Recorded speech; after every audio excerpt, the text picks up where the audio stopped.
Oke, video Samsung A32 lagi nih. Gue masih belum puas buat kupas handphone ini dipakai di tahun sekarang kayak gimana. Kita mulai dari build quality ya.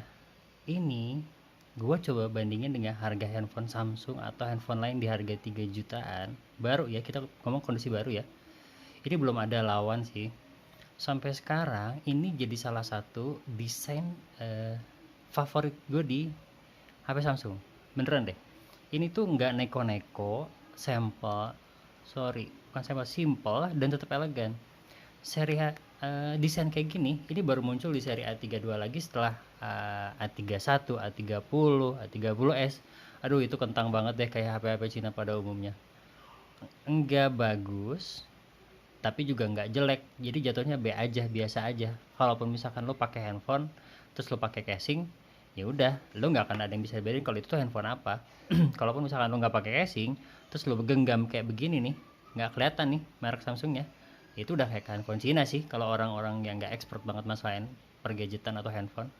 Nah, di sini gue senengnya adalah ketika Samsung ngasih identitas buat dari sisi kameranya dulu aja. Orang begitu megang handphone kayak gini, sorry misalkan beberapa orang megang handphone kayak gini, itu orang udah tahu oke, itu Samsung. Dan mungkin juga dia udah langsung itu serinya apa. Nih, ini bukan kaca murni, ini gue yakin sih glass-stick lah ya.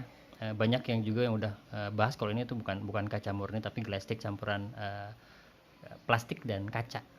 Tapi rasanya ini nggak kalah sama handphone mahal, beneran. eh Pertama, ini identitas sudah jelas ya. Semua orang udah tahu, dengan lu cuma megang kayak gini orang tahu oke, itu handphonenya Samsung. Nggak akan tuh bilang oh itu handphonenya Xiaomi ya, apalagi misalkan Realme. Aduh, nggak.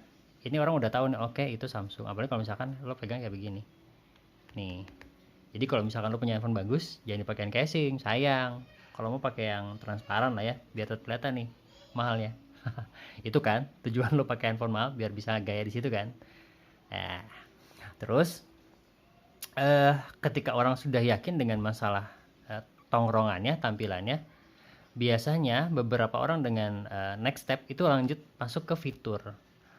Secara fitur, ini custom ROM UI paling bagus yang pernah gue pakai, beneran deh. Yang paling mudah, yang paling fleksibel ke segala macam lini. Lo mau laptop kayak mau PC kayak, itu biasanya lebih mudah dibandingkan dengan lo pakai Apple deh. Contoh, lo harus pasang aplikasi lagi buat nyambungin, atau lo harus pakai sekedar kabel buat nyambungin itu, terus install lagi. Aduh, kayaknya susah deh. Nah, sekarang eh ini tuh udah gampang banget nih. Dari fitur kita yang paling gampang deh kalau misalkan orang langsung pakai nih, lihat dah. Nah, dia udah pakai layar Super AMOLED 90 Hz dan in display fingerprint. Itu mah gimmick, masa sih? Nih, bener kok, aktif dan berguna. Buat gue sih ini cukup ya, nggak berlebihan. Nggak dibilang ini mah lambat kayak gini-gini. Ya ngapain cepet-cepetan juga, nggak ngaruh berapa detik banget kok, cuma beberapa 0, sekian aja. Dan kayaknya gue cukup sih kalau segitu aja. Terus dari sini kan gue belinya sengaja nih telat nih, tahun lalu pakai warna putih, sekarang gue beli lagi warna hitam. Ya kenapa? Karena gue nyaman dengan produk ini, terutama dengan tipe dan apa ya, karakter ini gila sih, berkarakter banget ini. Nah, terus pas gue coba install pertama kali itu dia langsung dapat update nih ke Android yang lebih bagus lagi, Android 12. Gila, pertama kali gue bilang, oh ini apa ya bedanya. Sayangnya gue nggak sempat screenshot tuh pada saat proses update. Yang pasti pada saat proses update, lu jangan pernah pakai internet yang nggak stabil. Hasilnya apa? Banyak yang crash juga tuh. Sayang banget, akhirnya handphonenya mati tuh. Kakak ipar gue pakai Note 9, pada saat proses update itu internetnya mati. Lo tau hasilnya kayak apa? Sekarang boot loop terus.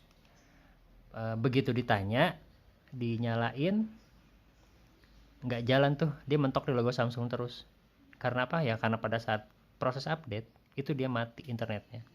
Makanya sih kalau misalkan lo sekiranya orang udah lihat baterai, cuman tinggal 30-40 mau update nih, gue sih prepare-nya sih kalau gue ya gue sambil dicas daripada mati atau internetnya kenapa-kenapa, karena lumayan cukup besar kuotanya.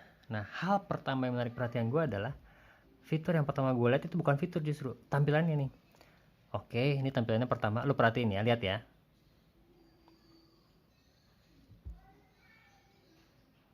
Tadi inget kan, ini hitam. Ini juga sama ya, hitam abu-abu ya. Ini gue ganti nih.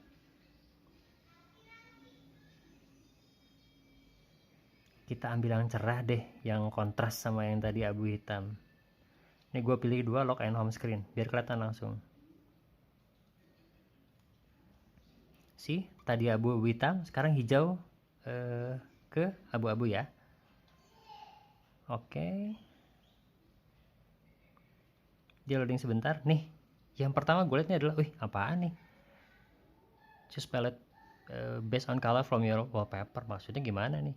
Disesuaikan semuanya apa gimana? Terus di sini ada keterangan juga nih, apply palette to app icons. Karena gue penasaran, gue coba dong. Oke, apply. Hasilnya gimana nih? Kalau dari sini nggak kelihatan kan? Nih kita coba masuk ke home ya. Biasa aja. Tapi lo lihat, kalau misalkan lo dengan video yang pertama, lo silahkan balik ke belakang. Ada yang beda sama di sini. Pun dengan ini, boom. Nih, ya, ini sih sepele sih. Tapi buat orang yang nggak mau ribet, ini kepake. Daripada lo download lagi tema, lo custom lagi ROM UI-nya biar sesuai sama yang lo mau. Ini nggak usah ribet, lo ganti wallpaper. Nih langsung berubah semua. Percaya nggak? Handphone mahal itu, merek yang bagus itu, biasanya dia detail sampai hal terkecil seperti ini. Gue sih yakin ke fungsi nggak terlalu ngaruh, cuman kalau misalkan lo lihat hasilnya, hal kayak begini aja diperhatiin, apalagi hal besar. Bener nggak? Ibaratnya pacar, udah makan belum? Tapi sambil ngelewat. Sederhana kan? Tapi kalau buat orang yang mikir itu ke depannya panjang, wow, itu mah romantis lah. Maksudnya, dia tetap ingat sampai hal kecil, nggak cuma melulu ganti bajunya yang bagus ya. Buaya. Udahlah, yang penting begini. Dari awal aja, gue udah dapet impresinya bagus banget nih. One UI 4.0 atau 4.1 yang sekarang dengan Android 12 ini ngasih fitur-fitur yang menurut gue tuh yang waduh. Ini dari awal aja udah membuat gue tertarik nih, apalagi ke dalamnya nih. Gue sih belum coba fitur yang lain. Gue coba stop dulu di sini biar jelas bahwa ini tampilan awal ketika gue update. Yang langsung gue lihat adalah ini nih. Gila nggak? Dan kalau misalkan gue nggak salah baca, ini tuh bisa dapet 3 atau 4 Android nih. Bayangin dari versi 11 naik ke 12, ini masih dapat janji ke 13. Bahkan mungkin yang seri terbaru dijanjiin 4 kali update Android kan. Gila sih, mudah-mudahan aja sih dengan adanya kayak gini, khususnya pecinta Samsung bakal lebih ngerasa oke, nyaman deh, nggak usah terlalu banyak ganti handphone, nggak usah terlalu banyak ngeluarin duit buat sekedar update UI. Lo cukup beli satu, bisa dipakai minimal 3 tahun.